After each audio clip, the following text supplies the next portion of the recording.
Redistricting at the top of mind for many, as the balance of power in Texas may soon impact congressional lines here in New York. Hear from a redistricting expert on the change that could be coming. Hello, everybody. Welcome to Empire State Weekly. I'm Ryan Peterson here in Albany. Redistricting rearing its ugly head in New York once again, as Republican efforts in Texas ahead of the midterms reignites the issue here for Democrats. A group of Texas Democrats spent some time in Albany this week in order to delay a redistricting vote back home. Republican lawmakers in Texas want to redraw the congressional map mid-decade. It's out of the ordinary, trying to give their party 5 more seats in Washington next year. Governor Greg Abbott says the FBI is now working to locate those out-of-state Democrats, in addition to threatening other legal repercussions. Now, the redistricting conversation prompting a strong reaction from lawmakers here in New York.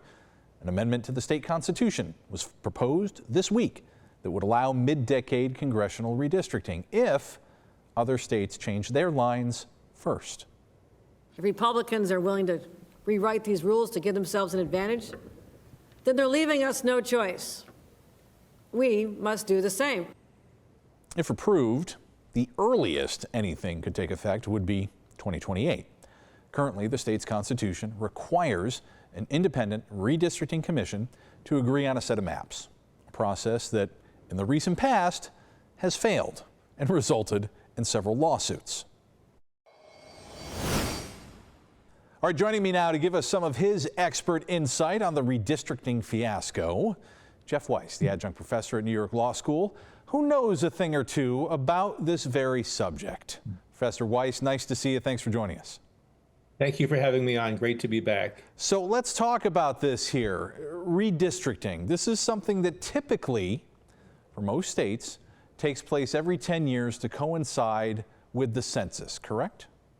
That's correct. The U.S. Constitution and the New York State Constitution both call for a once-a-decade redistricting or redrawing of congressional, state senate, state assembly, district lines, and counties also redraw county legislatures, city councils, town boards, down the line. Now, as we know, the U.S. House of Representatives right now split awfully close. 219 Republican to 212 the Dems. President Trump seems to be pushing the state of Texas here to redraw, revisit their maps early to try and grab, I believe it's 5 seats to get that majority. That's correct. By redrawing some lines in Texas. And the Republican Party there in Texas is really pushing for this to happen. Right. Well, President Trump looks at it in a way that he won Texas, and he should have as much of the congressional delegation as he won the vote in that state. And he really here talking about trying to get as many Republican districts as possible into the red column. The president claims he is entitled to it, yet the House of Representatives is a separate branch of government, totally apart from the White House, and he's really looking at mixing apples and oranges. There's no entitlement or proportionality. Each district elects a representative by on its own. So he's really pushing things to the limit of trying to literally grab as much power as he can in a very uncalled for, unprecedented way. Of course, this has outraged Democrats, Professor, around the country, especially in the state house there in Texas, and a lot of them left to delay a vote on that proposal, some of them coming here to Albany earlier this week, sitting down with Governor Hochul, and Governor Hochul floating the idea, in fact, proposing an amendment to New York's Constitution to be able to look at and possibly redraw lines mid-decade if other states do it first. Well, the governor is trying to create, a safety valve that if all of a sudden, for no apparent reason except for politics, another state starts redrawing its congressional lines to benefit one party over another, she doesn't want New York left in the position of losing out. That New York should be able to do the same as any other state, not because it's a good government policy, but because it's a matter of power.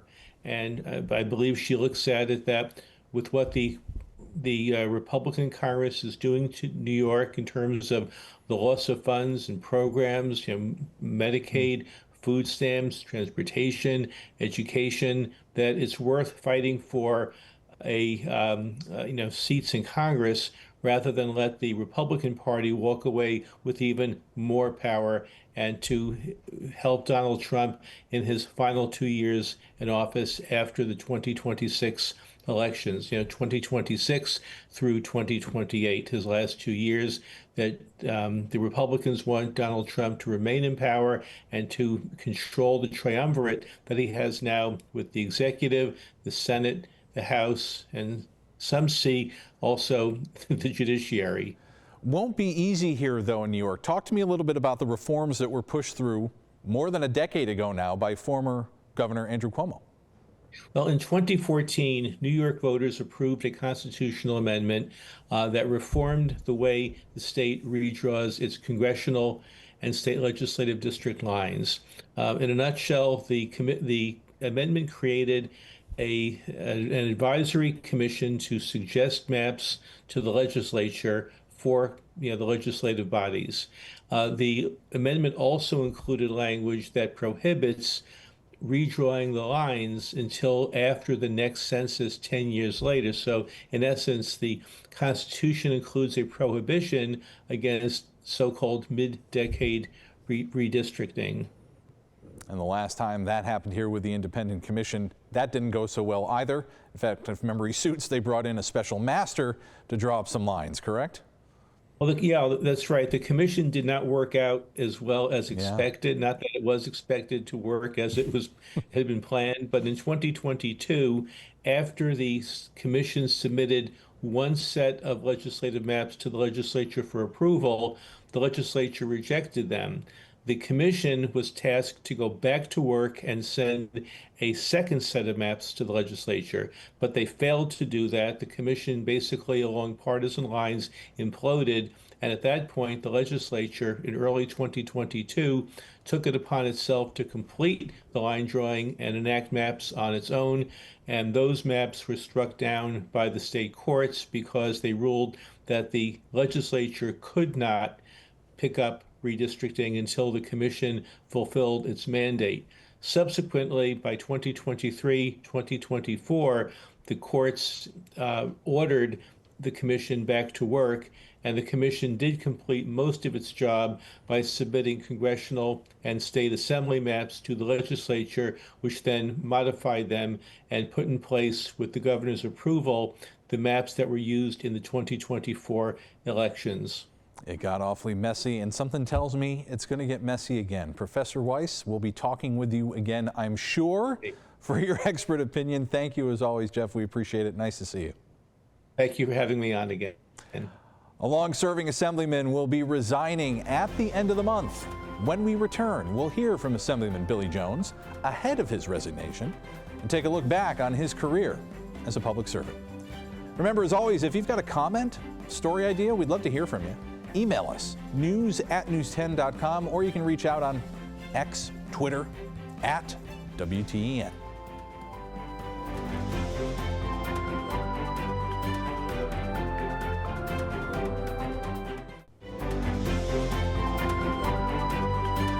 Welcome back to Empire State Weekly. North Country Assemblyman Billy Jones surprising many this month, announcing he'll be resigning from his seat in the 115th Assembly District. Jones, a Democrat, has held office for roughly 8 years now. Special election will take place at the end of the month. We had a chance to catch up with him this week to talk about his career highlights and what comes next. Assemblyman Jones, thanks so much for making some time for us here. We appreciate it. It's great to be here. So Billy, why don't we start at the beginning? Yep. You came out of high school, you started running the family farm, you became a correction officer. How did you get into politics? What was your first way there was when you became mayor, yeah? Well, yes, it certainly wasn't a traditional path, but I was always very interested in local government, local politics. My family was as well. They were involved. So I was always kind of a political geek or nerd or however you want to describe that. And yeah, so then as I was working in corrections, I was elected the mayor of the big metropolis of Chateaugay, New York, and very proud of my hometown. And then from there, I was elected to the Franklin County Legislature, and then I became chair of the board. So became more interested in it. And in 2016, an opportunity came up to run for state assembly. So that was the progression. Not a traditional path, but the path nonetheless I took. Well, no, exactly. And it's certainly not traditional. Well, I think still a path a lot of people take. Talk to me about that time in your small hometown as mayor. What was it about that job in particular that really stuck with you? Well, I will say, when you're getting involved in government, I think everyone should uh, run for a localized office. Being the mayor of the village of Chateaugay was probably the closest to people you're ever going to get, honestly. Um, you learn about everything from the neighbor's cat to the wastewater system or the water system or roads and bridges, and you learn a lot about people's concerns. I always say in dealing with people in constituent services, to them, it's the most important thing in their lives at that time. And a lot of interaction with people. And I think it really prepares you for moving on if you do want to move on to a next step, because this is a relationship business. This is Mhm. a people business, and you want to know how to talk with people and to make sure that you're listening to their concerns and then dealing with those concerns as well. You move the big move to the assembly, of course, in Albany. How big of a change was that for you? Did you find that to be much of an adjustment? Of course it is. Anybody that Yeah. says it isn't, they're lying to you. Coming from local government, like I said, I was the chair of the Franklin County Legislature. I felt I was prepared, but it certainly is. It's a different ball game, different atmosphere when you actually get into the assembly. But a lot of the work back home is all it's the same, just on a different level. Dealing with people, dealing with constituent services, dealing with their concerns. But certainly Albany, everybody has an adjustment to that. And I was surrounded with some great people and great colleagues that helped me out, and I think it worked out. Not to mention, you were the first Democrat elected in that district in how many years? Uh, we're saying around 50 years, Yeah. and there was a Democrat back in the 60s that was elected. I believe he was only elected for one term. So, but that's all about relating to people and being accessible and really talking to them about their concerns. And maybe my untraditional path to the seat helped out in that. I think it did, and yeah, it was an accomplishment. A heavy agricultural district. You come from running Yes, a family dairy farm, so you had those connections right there. They existed. yes, definitely. What ultimately, now you and I, now we can get into the decision to step down here. I think you and I are around the same age. I think we both remember a time when this game of politics was certainly more civil, certainly a time where you once had difference of opinion, but you found some common ground. Absolutely. And I think, unfortunately, we've lost that, haven't we? I think we have, and like I said when I announced, I wasn't trying to be poor me, and I take criticism, and I can take criticism. I've done it my entire career, and probably will be in the future.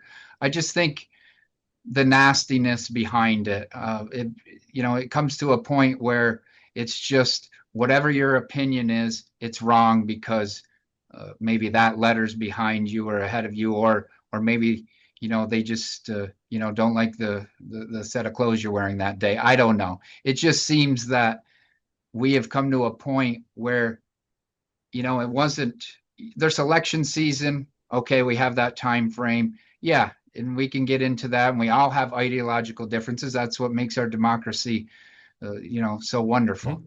But to a point where it's just trying to berate and belittle and whatever, uh, to to do that to the other side or somebody you don't agree with day in and day out, it's not really solving the issues back in your communities. It's not, you know, creating and partnering and building something and finding solutions with those partners to address the issues. So it certainly has changed. It's even changed since I went in 16.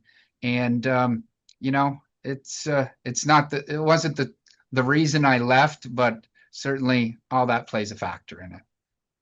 What were you hearing from your constituents once you made the announcement? What has the general consensus been now that they know they're losing you? It's been positive. It's been a nice experience. A lot of people that I maybe haven't talked to in recent times have reached out, and you have those conversations, and all a lot, you know, very supportive. So it's been good. But as I was saying, maybe they love you when you're leaving. I don't know what it is. You know, obviously the Democratic Party would love to retain that seat. How much of a role will you play, if any, in narrowing down a candidate? Well, I'll certainly support, you know, the candidate that I want to. There's plenty of time for that, but Mhm. I am stepping into a new role, so I'm not going to be, you know, drumming the beat all the time. And I do have responsibilities to that role. And you know, one of the major reasons I left this job was to spend more time with my family. So, Mhm. you know, there's a reason I left, and so, but I will certainly support somebody in this new candidacy, in this new role, I should say. Well, speaking of what's next, let's talk a little bit about the new gig. Where are you headed? I'm headed to Clinton Community College. I'm the Vice President of Strategic Initiatives and Workforce Development, something I'm very passionate about and have been. Um, and I'll be the lead of the Institute for Advanced Manufacturing, setting up pathways for people to go into all sorts of career fields. It's something that like I said, I am passionate about. I believe we need in this area. It's also connecting businesses and organizations with the trainings that people need, with advanced training that people need, and just supporting that is something that I'm really looking forward to doing. You know, let's say, you know, the dairy industry certainly has changed as well over the years, drastically, right? So how do you envision your experience with that and your family farm in this new role? Well, when you grow up on a dairy farm and you work on a dairy farm, you certainly know what work ethic is Mhm. and dealing with different obstacles, so to speak. So I think that, you know, the relationships and the connections that I've built throughout my career and careers will help me in this new role.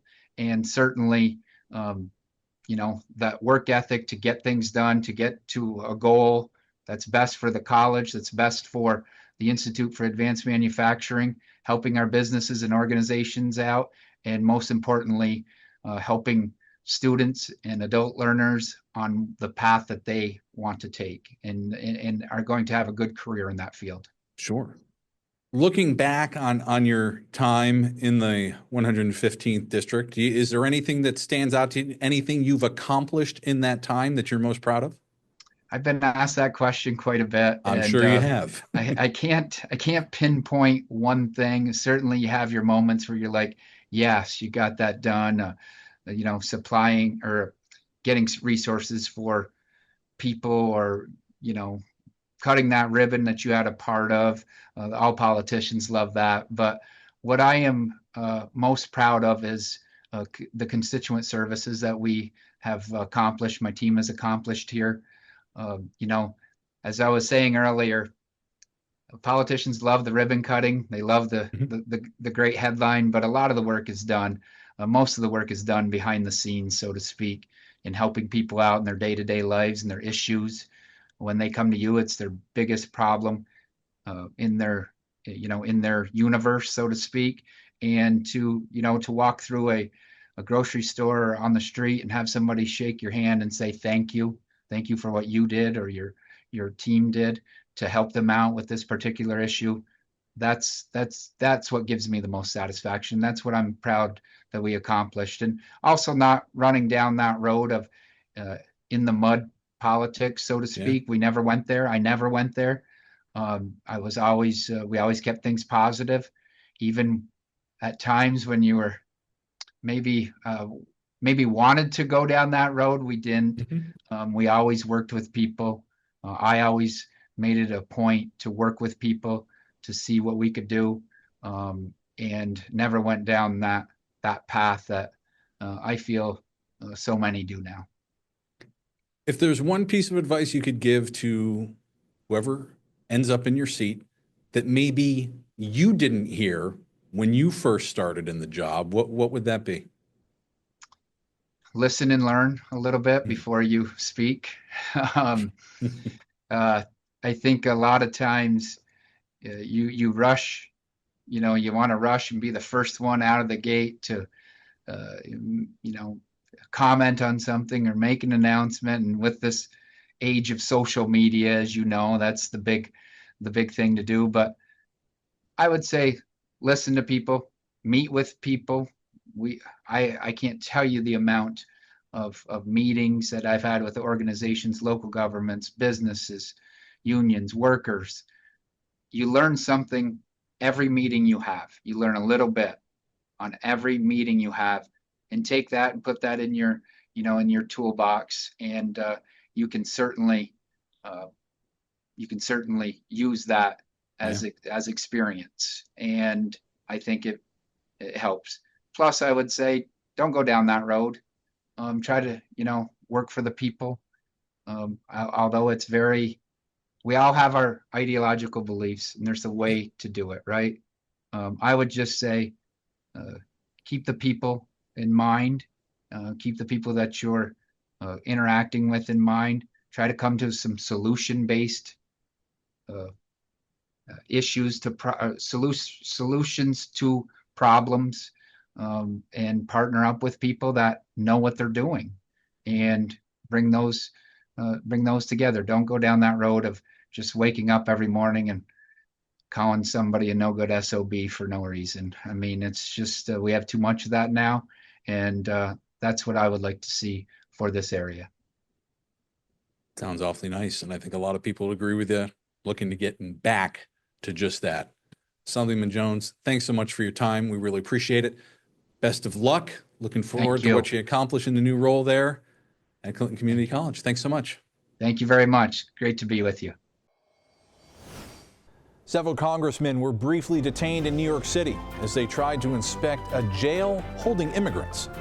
When we return, a closer look at that interaction and what those lawmakers are calling for now as federal immigration policy continues to impact the Empire State.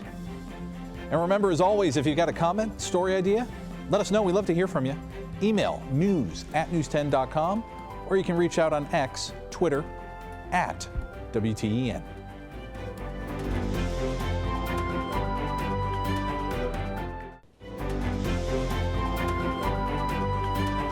Welcome back. 3 New York congressmen were briefly detained while trying to conduct a surprise inspection on a federal prison in Brooklyn that's now being used to hold immigrants.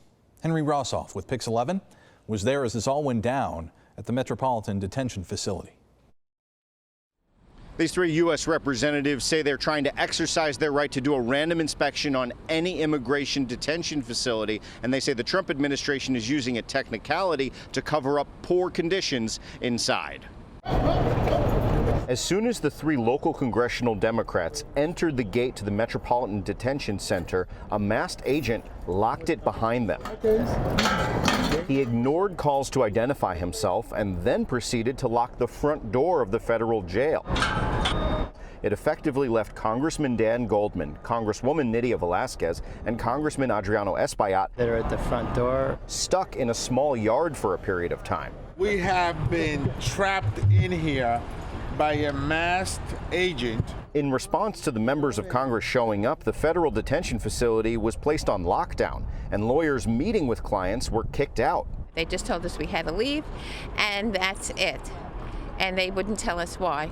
After a few minutes, supervisors got involved and de-escalated the situation. But the 3 representatives were told they could not conduct a surprise inspection of the facility, a historically troubled place where a number of inmates have died.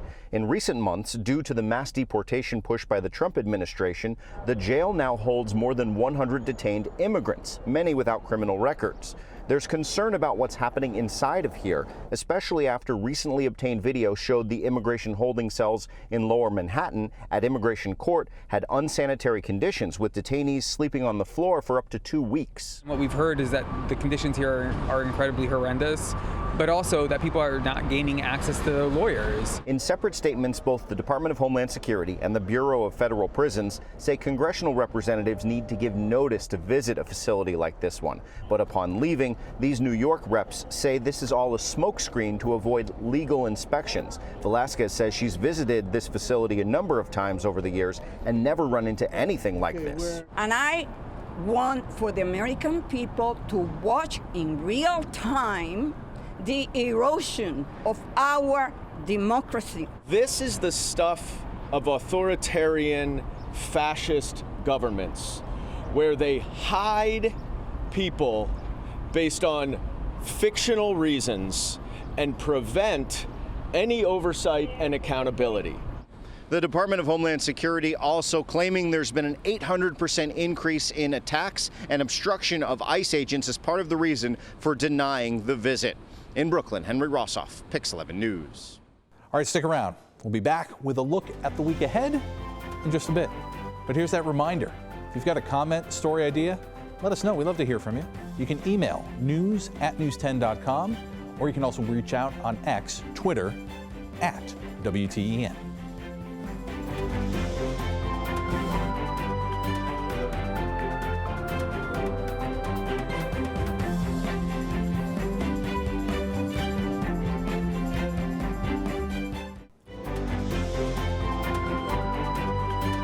And finally, from us here on Empire State Weekly, changes to the state's discovery law now in effect.